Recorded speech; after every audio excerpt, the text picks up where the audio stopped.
کاوے موسوی کے الزامات گھناؤنی الزام تراشی ہے، فوجی ذرائع۔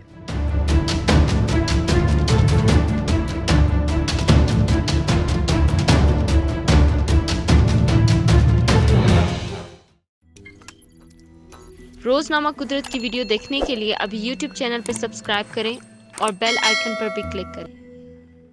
براڈ شیٹ کیس میں پاکستان کو بھاری بھر کم جرمانے کی خبر سے شروع ہونے والا اب نئی شکلیں اپنا رہا ہے اور یہ تسلسل جاری و ساری ہے۔ براڈ شیٹ کمپنی کے مالک موسوی پاکستان سے بھاری بھر کم جرمانہ برطانوی عدالت کے ذریعے وصول پایا ہے، تاہم اس کے ساتھ ساتھ وہ مسلسل ایسے انکشافات بھی کر رہا ہے جس میں پاکستان کے بڑے بڑوں کے نام بدعنوانی کے سیاق و سباق کے ساتھ سامنے آ رہے ہیں۔ ان میں موجودہ حکومت اور اسٹیبلشمنٹ کے اعلیٰ ترین اور طاقتور ترین عہدیداران کے نام بھی شامل ہیں۔ اس سلسلے کی تازہ ترین پیش رفت صحافی سید طلعت حسین کی ٹویٹ ہے، جس میں انہوں نے دعویٰ کیا ہے کہ افواج پاکستان کے اعلیٰ ترین عہدیدار کا کہنا ہے کہ پاکستانی فوج کے افسران کا موسوی سے ڈیل کے بدلے کمیشن مانگنے کے دعووں سے کوئی تعلق نہیں ہے اور یہ معاملہ خالصتاً سویلین حکومت دیکھ رہی ہے۔ سید طلعت حسین نے ٹویٹ میں لکھا کہ اعلیٰ سیکیورٹی ذرائع کے مطابق براڈ شیٹ کے ساتھ معاملات کو سویلین حکومت دیکھ رہی تھی اور فوجی حکام کا ان سے کوئی تعلق نہیں تھا۔ سیکیورٹی ذرائع نے کاوے موسوی کے مطابق ہونے والی ملاقاتوں کو فرضی اور گھناؤنی الزام تراشی قرار دیا ہے۔ اس پیش رفت کے